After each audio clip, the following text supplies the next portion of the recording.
Because WPA was implemented before the official standard, that's why we have both WPA and WPA2. They are both very similar, but WPA2 is the official and full implementation of the 802.11i standard. You have two basic modes of operation for WPA and WPA2, PSK, or pre-shared key mode, and enterprise mode. PSK mode operates very similar to WEP in that you create a static key on the access point and then enter this same key on all the authorized wireless clients. However, you don't have the same weaknesses as you did in WEP, and the key can be much longer, up to 63 ASCII characters, much longer than WEP keys. In enterprise mode, users enter a unique username and password that's authenticated to a central database using a technology known as 802.1x. There are two main attacks against WPA today. The first is an issue with WPA PSK mode.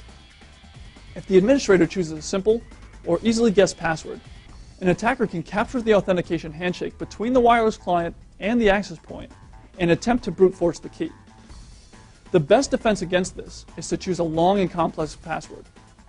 Any passphrase above 12 characters that is sufficiently complex and not easily guessed should be considered sufficient to avoid this attack today.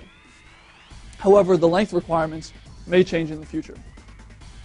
The second flaw is in a technology known as WPS, or Wi-Fi protected setup. Because the WPA key can be very long and complex, this technology was developed to aid slightly less technical or home users in securely configuring their wireless access points and clients. Using WPS, an end user enters a smaller 8-digit PIN into the wireless client, which is typically printed on a sticker on the access point. However, vulnerabilities in the actual WPS protocol allow an attacker to brute force the PIN in a very short period of time and gain access to the actual WPA key.